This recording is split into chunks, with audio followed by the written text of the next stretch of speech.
तो कल हम लोगों ने पूरे डेवॉप्स की पाइपलाइन को समझा था, हर एक स्टेज का समझा था, कौन सा स्टेज कहाँ पे परफॉर्म करता है, कौन सा स्टेज का क्या यूज केस है। ठीक है, आज हम लोग उन्हीं स्टेज में एक टूल को स्टार्ट करेंगे। उस टूल का नाम है क्यूबरनेटिस।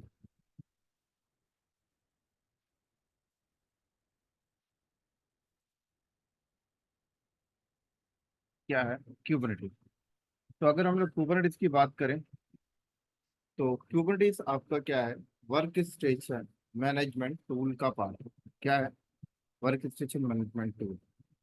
अभी वर्क स्टेशन मैनेजमेंट टूल क्या होता है, पहले इसको समझते हैं हम लोग। ये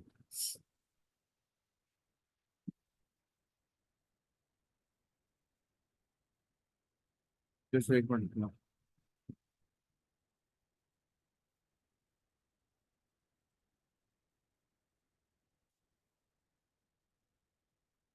सॉरी, क्या है कुबरनेटिस? कुबरनेटिस आपका कहलाता है,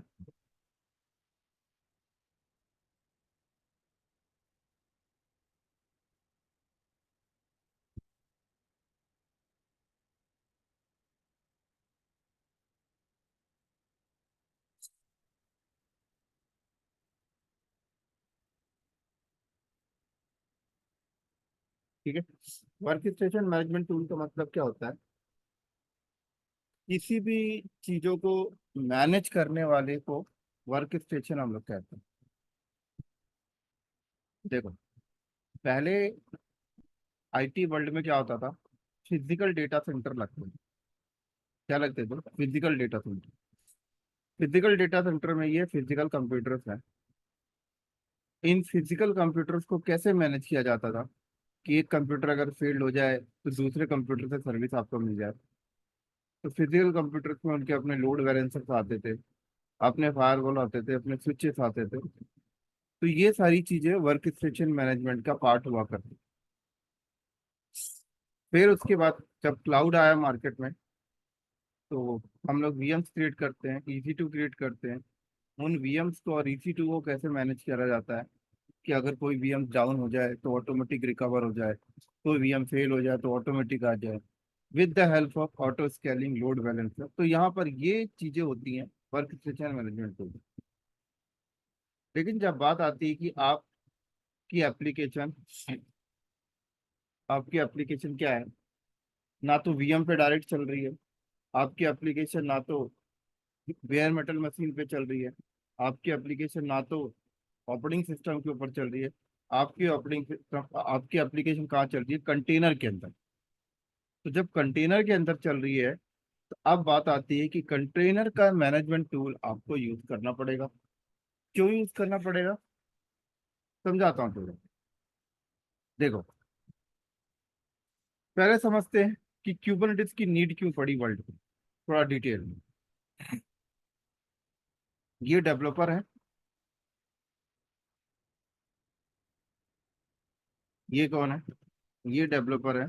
डेवलपर ने एक एप्लीकेशन लॉन्च करके आपको दे दिया। डेवलपर ने एक एप्लीकेशन आपको लॉन्च करके दे दिया, पेयू नाम से, और कहा इसको आप इंस्टॉल करो अपने कंप्यूटर्स में और इसकी सर्विस आप यूज करो। ठीक है। हमने जरा डेवलपर से पूछा कि इस पेयू एप्लीकेशन को लोड करने के लिए कंप्यूटर की बेसिक रिक्वायरमेंट की क्या जरूरत है, मिनिमम रिक्वायरमेंट। तो इसने बताया कि 200 MB। क्या बताया इसने? 200 MB अगर आपके पास CPU, 200 MB रैम होना चाहिए मिनिमम, राइट। और 4 मिली कोर। क्या? 4 मिली कोर CPU होना चाहिए, और 5 GB की हार्ड ड्राइव होनी चाहिए।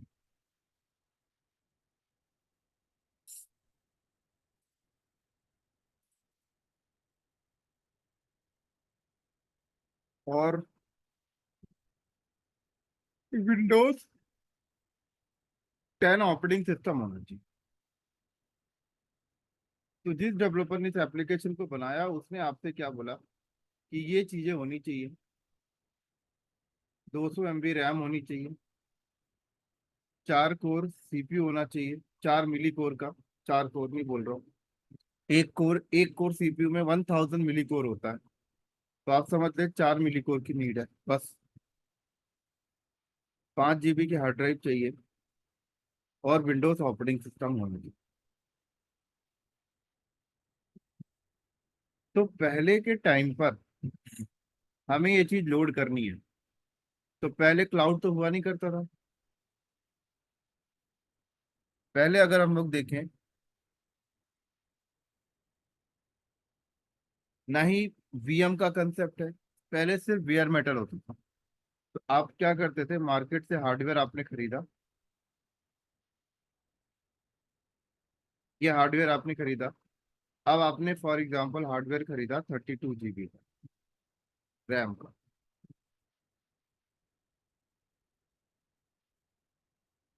आपने 32 GB रैम का हार्डवेयर खरीदा।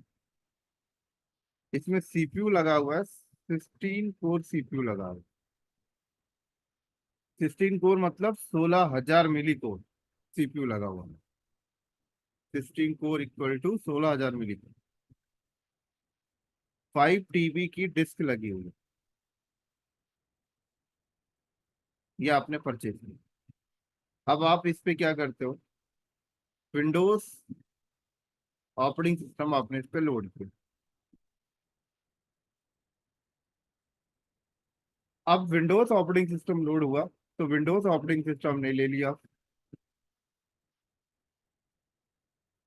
मान लो 1.5 GB रैम, कुछ मिली कोर सीपीयू ले लिया और कुछ जीबी हार्ड ड्राइव इसने ले लिया, 20 GB 10 GB। फिर आपने अपनी पेयू एप्लीकेशन इस पे लोड किया और आपकी पेयू एप्लीकेशन रन होगी। फिर यहाँ पर ऐसा था कि पेयू एप्लीकेशन लोड करने के लिए एक डिपेंडेंसी सॉफ्टवेयर की नीड थी, जावा 1.0 सॉफ्टवेयर की नीड। तो आपने ऑपरेटिंग सिस्टम के ऊपर जावा 1.0 लोड किया। फिर उसके बाद अपनी पेयू एप्लीकेशन आपने उसके अंदर लोड किया। फिर आप यूज कर, बहुत अच्छी बात है, आपकी एप्लीकेशन परफेक्ट तरीके से वर्क कर रही है। लेकिन ये जो हार्डवेयर आपने खरीदा था, 32 GB RAM, 16 core CPU, 5 TB disk के साथ, क्या ये पूरी तरीके से यूटिलाइज हो रहा है? तो सवाल आता है नहीं। ओवरऑल अगर हम लोग देखें, कितना भी लोड बढ़ जाए इस एप्लीकेशन के ऊपर, कितने भी कस्टमर इसके ऊपर आ जाए,